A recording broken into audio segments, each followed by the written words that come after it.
what you got. Oh, I can't see tomorrow. Gotta live, try to get a little wiggle room, the rest don't stop. Quid pro quo, I need the best y'all got. Tryna make a dollar, flip it like it's vinyl. Tryna make a way. What's it worth to you if the price too high? Quid pro quo, I need the best y'all got. Give me your best. I won't tell you nothing less, cause I'm giving you 100. How you always leaving me with nothing? I'm not impressed.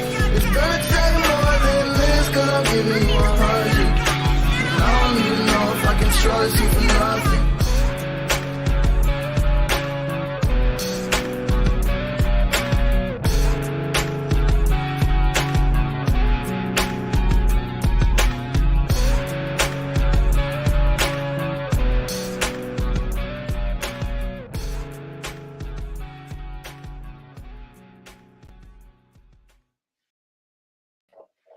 Well, good morning and welcome to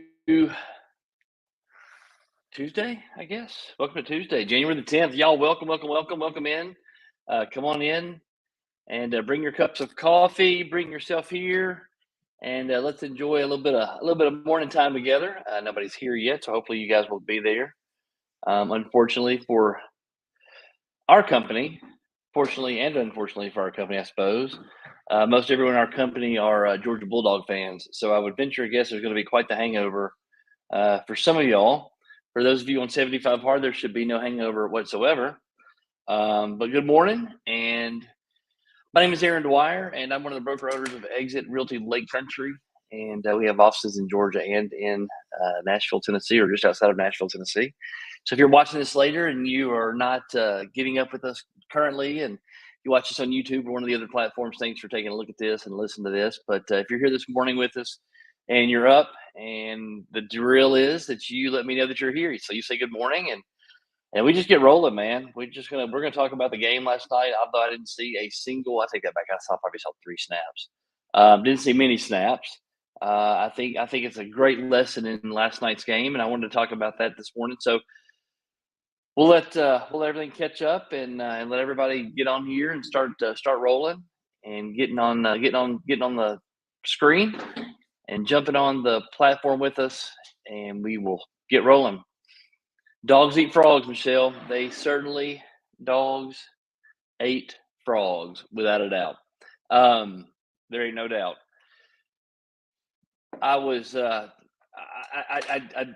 don't want to get going, but man, I'm telling you, for you Bulldog fans, you should be super thankful. Kirby Smart and flat coach football team, because that dude is absolutely. Good morning, Vanessa. Here's my 75 hard people. My 75 hard people aren't hungover. They're like, man, it feels so good this morning. It feels so good not to be hungover. There's Teal. All right, good morning. Here we go. Let's all get in here.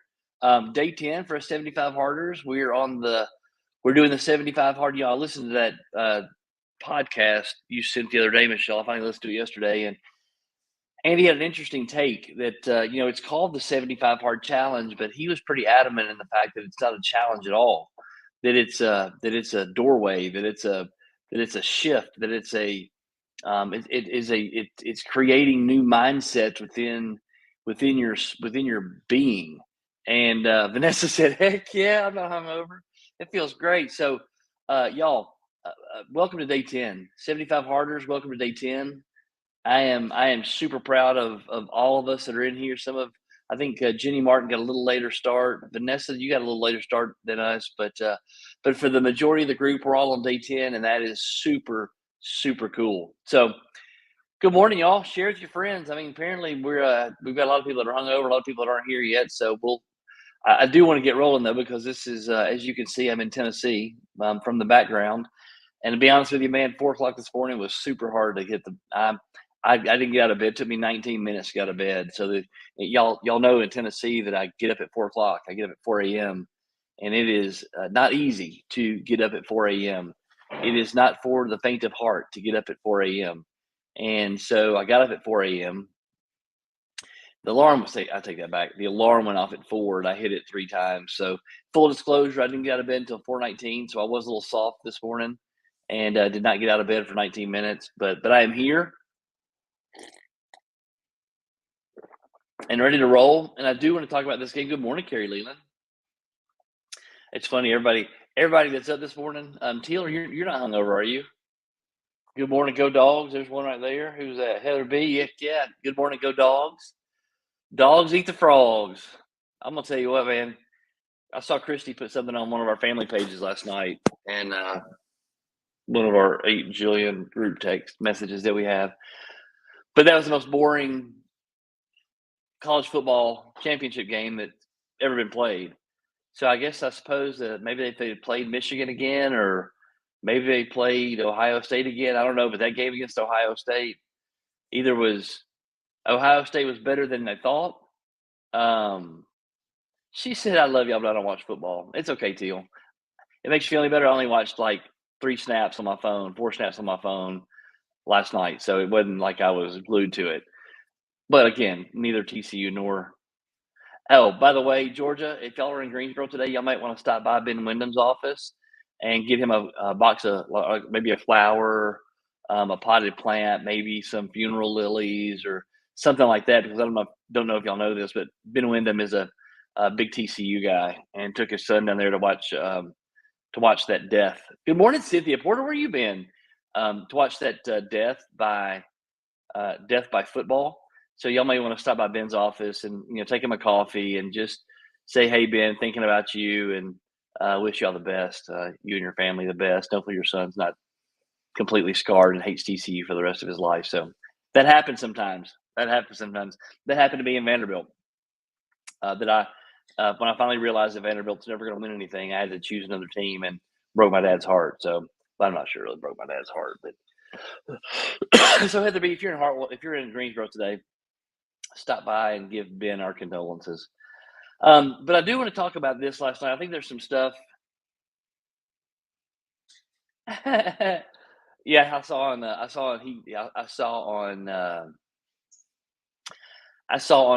Instagram. Ben, he go to on my Insta, and I saw that he had his son there. So it was pretty funny. Not funny for him, but funny that. That was a great father son moment for him. But again, when you watch somebody die, it's sometimes traumatic, and I think it was awful. It was awful if you're a horny toad. So there you go. But I want to talk about this morning. I want to talk about the power in perspective change, because what happened last night, all through that week, and again, I without a dog in the fight, my team, the team. If I had a team, I guess Georgia's probably my second, third. I would pull for Georgia against Florida. I'd probably pull for Georgia against most other teams. Um, Probably not against. I wouldn't pull for them against Tennessee, and I may not be rooting for them against Vanderbilt because I always like the underdog. But I digress. I do think there was this big buildup, right? TCU had done a really good job. They had a fantastic year. They had played well throughout the year. They had they had gone through the playoffs. They had beaten a Michigan team that pretty handedly beat a Michigan team. So there was a lot of hype. There was a lot of pump up before the game last night that that all this TCU love they were getting because they were the underdog. They were the Cinderella story. They were the Big 12 team coming out of a conference that hasn't won anything in a long time, and the SEC is just a team full of bullies and dirty football money, and it's always been the SEC. And so there were all these storylines throughout the week about TCU being good and Georgia not getting as much play that I saw. I saw a lot of TCU love. I didn't see much Georgia love in the beginning of the week, but again, I wasn't paying a great deal of attention to that. But prior to last night's game, even prior to, I would say, through the first quarter, from what I saw, I believe TCU had a very high expectation of success. I believe TCU practiced all week last week. Once they beat Michigan, the plan they put together, the thoughts that they were having, the mindset that their team was in, they believed they were going to win. They believed they had the talent. They believed they had the players. They believed they had the plan. All these things were in place for them to succeed at the at that endeavor and accomplish the goal of winning that college football championship. When it was 10-7, they still believed. They're in the battle. They are still in the battle. They are making their phone calls. They are running their plays. They're knocking on doors. They are throwing the ball. They are running. They are doing the things that need to be done. And they're still of the opinion that it's still working. So I'm certain on their sidelines, they're like, man, this is still going well. Y'all keep it up. We're doing okay. Keep on rocking. Let's keep going. And then at some point on the Georgia sideline, they're all sitting there going, y'all ready?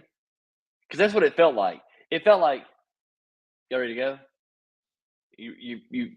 Okay, we figured this out. It's kind of like two boxers. When two boxers get in the ring and there's all this pump up before the match, and there's this, when you're going into battle, and you have to understand your opponent, you have to pay attention to your opponent's what their abilities are.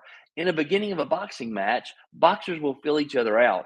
They'll dance around, they'll throw a couple of punches here and there, and they'll jab and jab, but they're not going all in the first round. Unless they're Mike Tyson. Mike Tyson walks out, swings 4 times, tries to knock your butt out. That's what he did.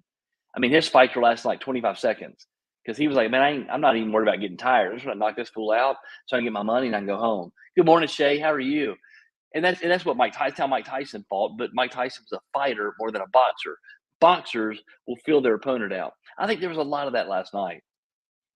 That first quarter was a lot of feeling out. Those linemen come back and they say, man, I can beat these guys. The D line comes back and they say, that right tackle's soft, man. I can get around him. I promise. Let's run this blitz right here. So now they have some information in real time, right? That they can make some adjustments. The Georgia comes off the sidelines at some point at the end of the first quarter, beginning of the second quarter, with a completely different game plan because they had seen what TCU had done. They had felt what TCU's strengths were and decided that ain't near enough, y'all. They ain't got it. Let's go get this thing. And at some point, they pushed the gas and didn't let up. I really do believe Kirby Smart probably could have scored 77 points against TCU if he really wanted to. Maybe more. TCU couldn't stop him. So I want to talk about what happens when you have that change of perspective. What happens when your channel gets changed? What happens when you look up and it's 38-7 in the first half and you're TCU? What happens when you go through an entire day and you make phone calls all day long and you door knock and you prospect and you get zero? What happens when you make your videos, when you post your videos go on Insta, and you see you've only got like 4 or 5 viewers? The power of perspective change.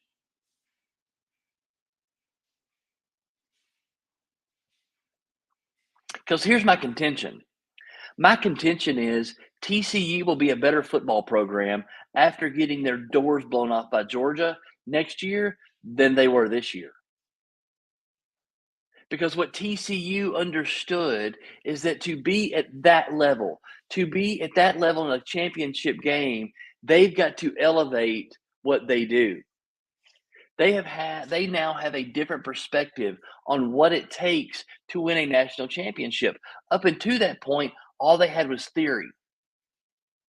Up until that point of the kickoff of the championship game last night, all they had was theory. All they had was, this has worked for us in the past. This has gotten us quite a few victories. This got us through the college football championship game, but it's not enough. Georgia experienced that. When Alabama kept beating Georgia, when Nick Saban kept beating Kirby Smart, when Nick Saban kept putting him in his place and made him understand, you're not quite ready yet there, young Jedi. You're not quite there yet. You don't quite have it. You're really, really close, Kirby, but you're not quite there yet. This is how it's done. And Kirby, being a student of the game, being a student of football, being a student of motivation, being a student of success, being a student of championship, he went back to the drawing board and he looked at his coaches and he said, boys, this is what it's going to take. And here's what we got to go do. Here's our new mission. I believe in the power of changing perspectives. That old song, you don't know what you got till it's gone. You don't realize how important things are until you don't have them anymore.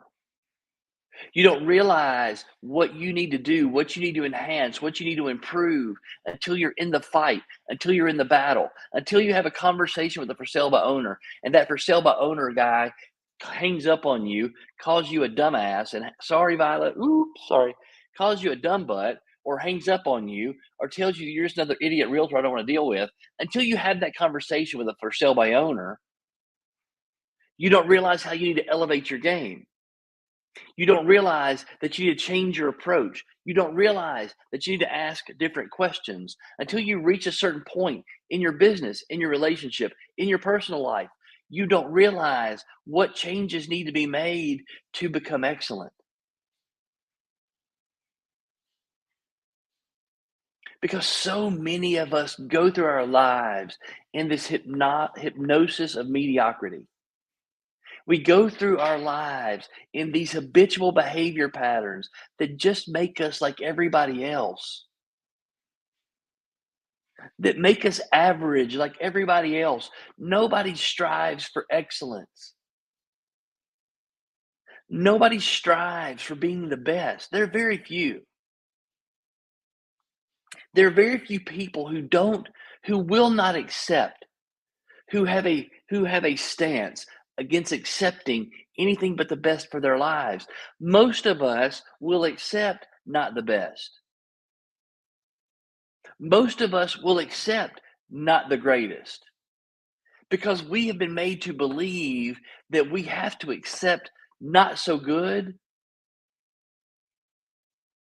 in our path and in our prowess or in our passion of excellence. We've been duped into thinking that we gotta accept being talked to that way, or having less than stellar real estate business, or bad service at a restaurant, or we drive an average car, we have an average life, we use average words, we think about ourselves in average ways. We've been duped into thinking that's the way it is. And then because what we have now is what we have now, then obviously is what we were supposed to have. And very few of us have this desire to go get something fantastic, to go be excellent, to go be the top of the charts, to go be the top of the page, to be in the top 10, the top five, to be the one. Very few of us have the desire to do what it takes because most of us have been duped into this hypnotic state of mediocrity. And that's why there's a power in perspective change. That's why there's power in hanging out with people who are smarter than you, hanging out with people who are better than you, hanging out with people whose businesses are better than yours, hanging out with people who do things better than you do it. That's why there's power in that because it shifts your perspective. I promise you, TCU's program will be there's two things you can do. TCU, they can go back to what part of Texas are they in? Northwest. Jagger says they're in Northwest Texas. So TCU, let's say TCU gets on the plane. They'll probably fly out today. They get on the plane. They fly back to Lubbock, Beaumont, no, Beaumont, southeast, northwest. What's up there? I don't know where TCU is. They land today. They're going to be fans. They're going to be out there. They're going to welcome those players back. Their parents are going to be there. Some fans are going to be there. They're going to welcome them back to the airport. Their cheerleaders will be there. The band will be there, and they're going to thank them for giving such fantastic effort this year. And they're going to celebrate them for coming in second. They're going to celebrate them for their effort rather than their accomplishment. And their coach, if he's any good at all, is going to come back with a fire in his belly. And all that celebration for second is going to make him so mad, and it's going to hurt. It's going to hurt him so bad because he thought he was ready. TCU thought they were ready, and Georgia proved otherwise. Because Georgia's been there, done that before. Georgia's already had their perspective changed. Georgia's already had their channel changed. Georgia already understands the pain of almost. Georgia Bulldogs understand that football program has understood the pain of getting close. And they've done everything in their power to not be close anymore. They've done everything in their power to not be close anymore. They've done everything in their power to be exceptional, to be excellent, to accept nothing but a national championship. And for that, Georgia Bulldog fans, y'all got 2 in a row. That's an incredible feat to be able to get to the pinnacle, to be able to get to the top of the mountain, to be able to look back at your season and look back at all those teams who started at the beginning of the year and be the last one standing 2 years in a row. That's exceptional. I'm telling y'all, that's exceptional. But TCU has 2 choices. You have 2 choices. When you get in that room with those people who are better than you, when you get in that room with people who are doing better business than you, when you get in that room with those people who are making $1 million, y'all, do you realize that there are real estate agents who make $1 million in commission? Can y'all even imagine? For those of you that went to convention, there were people and agents who got up on the stage who had generated $1 million in commission. And they work in the same kind of towns you work in. They work with the same kind of people you work with. They do the same exact thing you do, sell the same products you sell. And some of those people sold $1 million. They made $1 million in commission. So do you know what excellence does? Do you know what perspective change is? So here are your 2 choices. When I view that person that made $1 million in commission, I either go seek him out, I either go seek her out and be in the room that she's in, be in the environment that she's in, be in a place where I can ask questions, where I can figure out how in the heck did you do that? What are you doing that's so different from what I'm doing? Or I could look at that and say, I'll never do that. I won't ever do that. So I'm going to be happy making $60,000 a year. I'll be happy making $30,000 a year. I just hope I can close 6 or 7 deals this year. I just hope that I can do this or I can do that. TCU has 2 choices with their perspective change. They have 2 choices.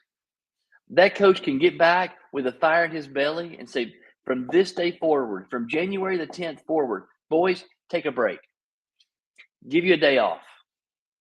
Coaches, I expect you in the office on the 11th, and we're going to deconstruct this thing and rebuild this thing. We're going to look at what Georgia did, what they do, where they recruit, the kids they go after, all the things that they do, how they're building their program, their facilities, their hot tubs, their ice baths, how they do their showers, how they build their locker rooms. We are going to mimic excellence. We are going to pull everything that we can pull on the path to excellence from Georgia.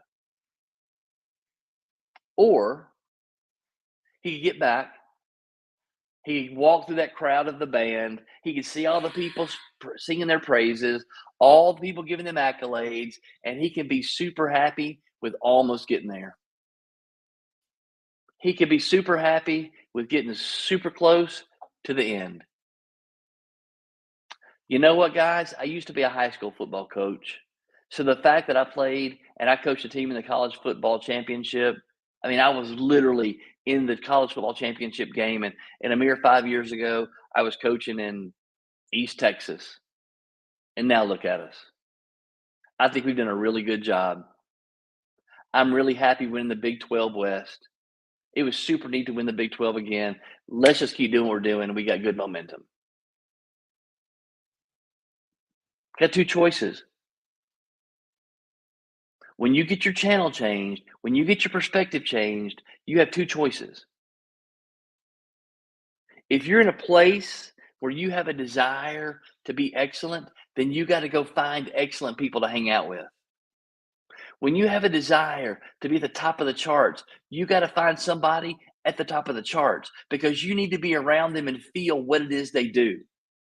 Because I promise you, I have told y'all, we have talked about how to get you to a certain level, how to get you to a certain spot, how to use Boomtown, how to make phone calls, how to do all those things. And most of you, those words go in one ear and go right out the other. Because either you don't believe the words I'm telling you, or you're just not, you don't buy into the fact that it only takes 5 conversations a day to get to a certain level. You don't buy into the fact, and or you don't have the desire to really get to a higher level because you're super happy just being average. You're super happy just being where you are. But there are 9 of you on this call this morning. There are 9 of you that have gotten up at 6:30 in the morning to turn on your computer, to be on a call, to listen to an old 50-year-old guy with a gray beard ramble. And most of you do it every single morning. So I know you have a passion to be better. I know you have a passion to be excellent. I know you have a passion to not to get rid of average, to get rid of mediocrity. Some of you are in a position right now in your business, in your life, where the way that you've always done it ain't working anymore. And that's why most people get their real estate license, is because what they've been doing isn't serving them anymore. And getting a real estate license seems to be a fantastic way to open up a door, to open up a path for me to do something different.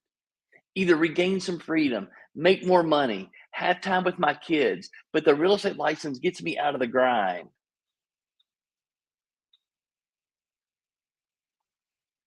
And then you come to a company like Exit Realty Lake Country, where every single day I am trying my dead level best to be excellent, where every single day I'm trying to not be average. I'm trying every single day to not be mediocre. I'm trying every single day to not be like everybody else. I'm trying every single day to create a company, to build Exit Realty Lake Country, to be the number one market shareholder of all listings in all of our markets. That's still my desire. That's still my hope. That's still what I'm striving for. And you know what? Some days I do a really crappy job. Some days I do a really crappy job. Some days I'm in a bad mood. Some days I don't do the things I'm supposed to do. Some days I don't stick to a plan. Some days I don't have a clear path or a clear vision. Some days I get down. Some days I get sad. Some days I'm really, really happy. Some days I'm super motivated. That's just the way life works. Because my life is not any different than your life. Your life is not any different than my life. I would venture a guess Kirby Smart's life has a lot more challenges, and there are a lot more obstacles for Kirby Smart than most of us. Because with more money comes more problems. With more accolades come more haters. He has to deal with a lot of stuff. But the thing I'm going to say about Kirby Smart and people in that position, they get so laser focused on their objective. They get so laser focused on where they're going that nothing else matters. They don't hear haters. They don't hear all the chatter. They don't even think about their past failures. They don't even think about all that stuff. Their eyes are on the prize. And every single day they are working. Every single day, I would venture a guess. You cannot, you cannot be excellent without expecting excellence in your life. You can never reach the pinnacle without expecting everything around you to be pinnacle type things. You can't be a champion, the last one standing, if you're not giving champion effort in everything that you do. If you're not driving around in champion mindsets, if you're not talking to yourself like a champion talks to themselves, if you're not doing the things that champions do, you can't expect to be a champion.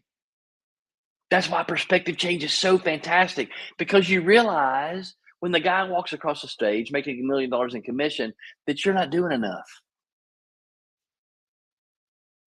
When you see her walk across the stage and get that award for $1 million in commission, and you look at her walking across and she doesn't have wings, she's not wearing a cape, she's not super attractive, she's not super tall, she's not super skinny, it's not like she's a Barbie. When you see the guy walk across stage to get that plaque for $1 million, you saw that he was 25 or 26 years old, just a young kid, not super tall, not super fit, not anything outstanding from the outside, nothing that makes him super, super special from the outside. So, what in the heck was it?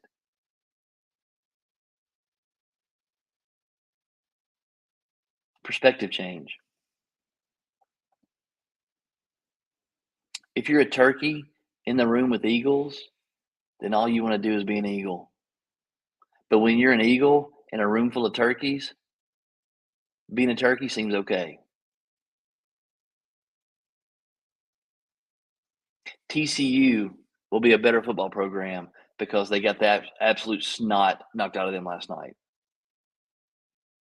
If they choose the path of excellence, if they choose the path of excellence, they will be better because they have had a significant perspective change. Some of you, some of us need perspective changes. Some of us need to seek out accountability partners. Some of us need to seek out better networks. Some of us need to step outside our comfort zones and find people who are better than us, find people who are stronger than us, find people who are smarter than us, find people who are doing the things we're not doing right now in our business. We need to find those people and get information from them. Because I can assure you, there is nobody in this business who does real estate who has superpowers. They don't exist. They don't have superpowers. They're not any more talented than Carrie Leland, Heather Braswell, Shay McCoy, Cynthia Porter. They're not any more. They're not any more talented than Miss Brenda. They're not any more talented than Teal. They're not any more talented than Michelle or Vanessa. They're not any more talented than me. They're not any more talented than anyone on this call.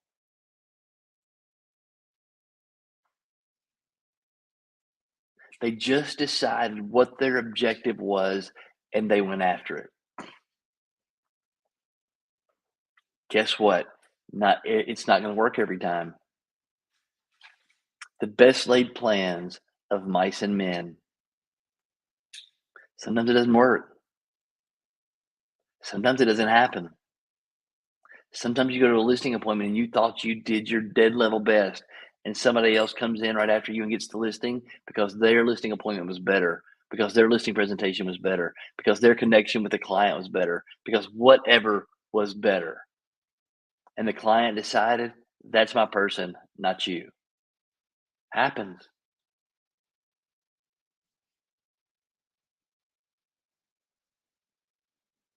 For those of us doing the 75 hard thing and doing this 75 hard reset, I'm gonna call it a 75 hard reset because it really is.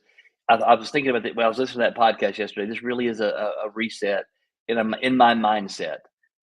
I'm not looking at this as a challenge. I'm not looking at this as a program. I'm not looking at this as a way to lose weight. I'm not looking at this as a way for anything. I'm looking at this 75 days, and this is a reset, changing my perspective, making me look at the world differently. I'm done. Aaron Dwyer is done accepting mediocrity. I'm done.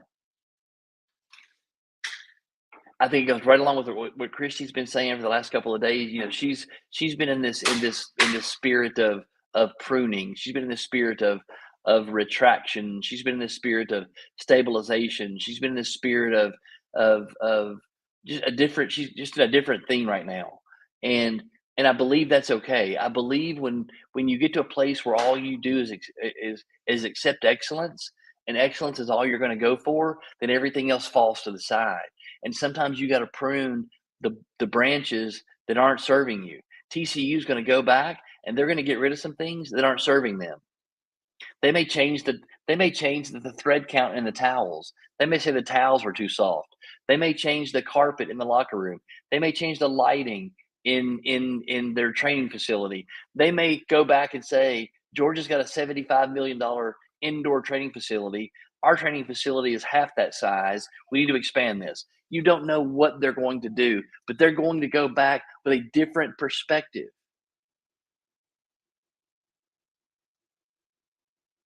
And that perspective is close ain't good enough.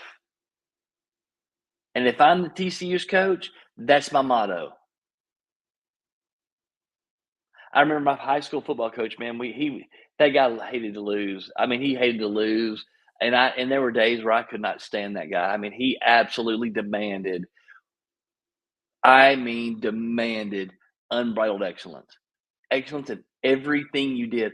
I saw him cut a kid's hair in the dugout with tape scissors because his hair was too long. He demanded excellence in everything he did, and he cut that kid's hair in the dugout with tape scissors and told him, "When you get home, tell your mama to go fix that." Because he demanded excellence, and you knew beginning of that program, he demanded excellence.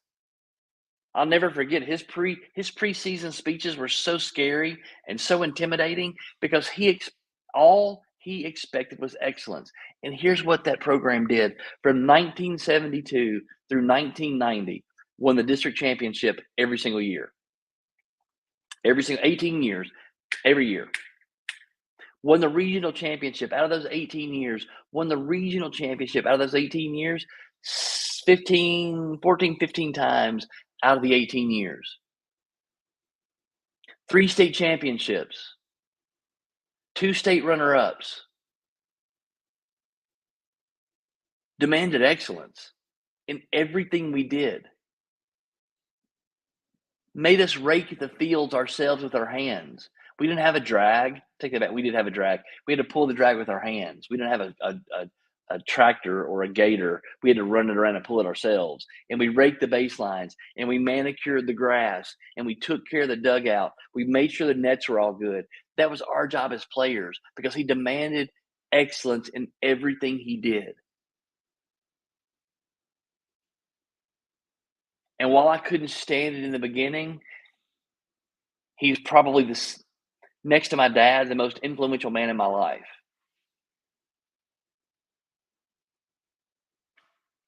And the impact that he's made on my life, on countless numbers of young men and their lives, getting them college scholarships in an era where baseball wasn't funded very much, in an era where baseball didn't have that much money.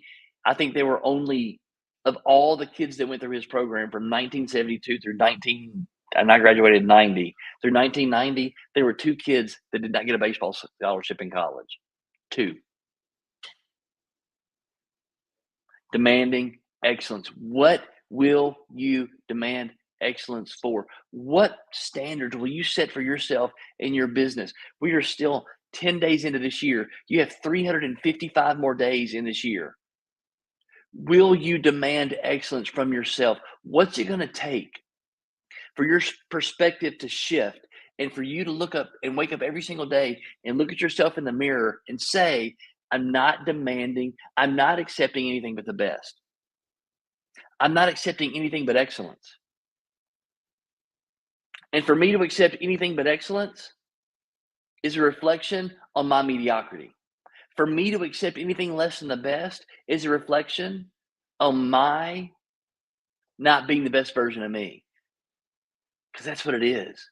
When you decide to be excellent, when you decide to talk to yourself in the right way, when you decide what you're going to go after, no matter what, when you make that decision to do what you're supposed to do, Kate's going to work out. But you decide what you got to do, and you decide you're going to be the catalyst of this change. You're going to accept the perspective change, and you're going to be the one who gets off the plane, who walks through the crowd, who hears the band playing, sees all the cheerleaders cheering, and you got that fire in your belly because you know you almost got it. But there was a big gap in that scoreboard last night. There was a big gap in what I wanted last year and what I actually achieved. There was a big gap. And from this day forward, I'm changing everything. I'm not accepting anything but the best. And I'm going to demand excellence from everybody in my circle. I'm going to demand excellence from myself.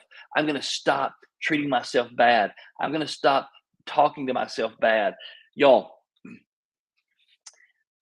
everything starts from within. When that perspective changed for TCU last night, When their coach gets back, he sits in his office this morning after all the hubbub's done, after he's done his interviews, and he's sitting in his office. Do you think his thoughts are going to be, I sure hope everybody else in college football gets a little bit worse next year. I sure hope they don't try as hard next year and it helps us elevate ourselves. Because I think we're really good where we are, and all it's going to take is for these other teams to not be as good. All it's going to take for us to win the national championship next year is for these other teams not to try as hard.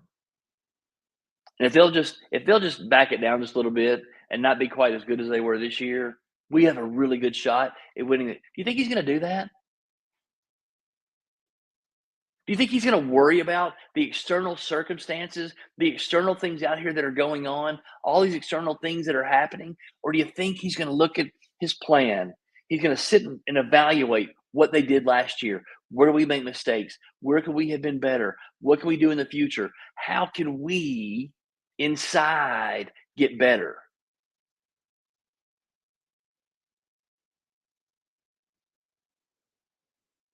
Because guess what? The 2023-2024 football season for TCU is going to be harder than the 2022-2023 season. Why? It's going to be harder because now everybody knows that TCU is a good football program. And so when TCU pulls up to the stadium, they're going to have to give their best every single time. And it's just like playing for the Georgia Bulldogs. I can remember a time when the Georgia Bulldogs didn't scare anybody. And when they pulled up in the stadium, it was like, yeah, it's Georgia week. Not a big deal. We're good.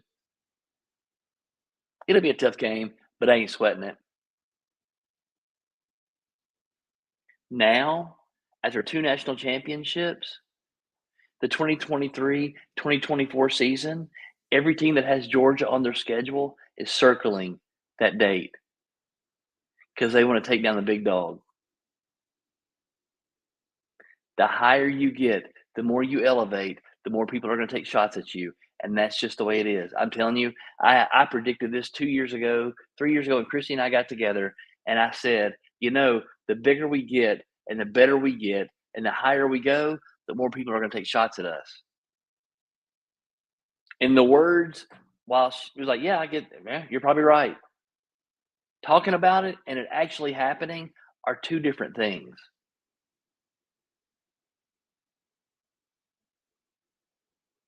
What is your desire? Do you desire to be excellent? Will you be excellent in everything you do, including how you talk to yourself, including the thoughts you have about yourself, including how you take care of yourself, what you put in your face, what you put in your body, including what you'll accept around you, the behavior patterns you'll accept around you, your business? Will you accept anything less than excellent? Because if you put crappy ingredients into a recipe, the end result ends up being crappy. If you put the best ingredients into a recipe, it ends up being okay. If you do what you're supposed to do and put it together the right way, it turns out okay. Perspective change. Are you going to choose I'm okay with being okay? Are you going to choose I'm okay with being mediocre? I'm okay with making $30,000 or $40,000 a year. I'm okay with making, I don't know, $70,000, $80,000 a year. I'm okay with taking, maybe I get a vacation, maybe I don't. I'm okay with not knowing my profit and loss in my business. I'm okay not knowing my numbers. I'm okay ignoring Boomtown most of the time. Not a big deal. If I get to it, I get to it. If I don't, I don't. It's not near as big a deal. It's not near as a big a deal as Aaron's making it out to be. I'm okay not doing my videos today. I'm okay not making my phone calls today. I'm okay not prospecting today. Yeah, it ain't a big deal. It'll all work out in the end. Or, or, or, will you use the energy of this new year and make the decision that you're not going to accept anything but the best? You're going to live by your calendar. You're going to have a time block schedule. You're going to call and talk to 5 or 6 people a day about real estate. You're going to door knock. You're going to do your videos. You're going to be on Boomtown. You're going to follow up with your leads. You're going to promise to yourself in the mirror that you're going to follow up 8 to 15 times with every single person. You Buffini folks, you're going to reach out to your A, B's, and C's. You're going to do your pop buys. You're going to do the things that excellent people do.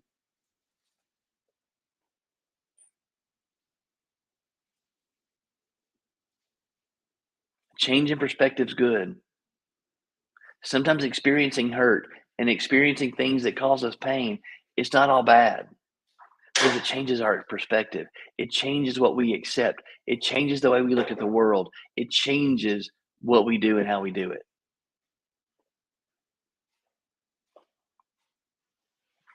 What will you do today? Just do affirmations today. Just have some more positive self talk. Read 4 or 5 pages in a book. Small steps, something.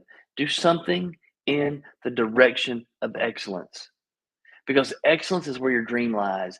Excellentville is where your desire lies.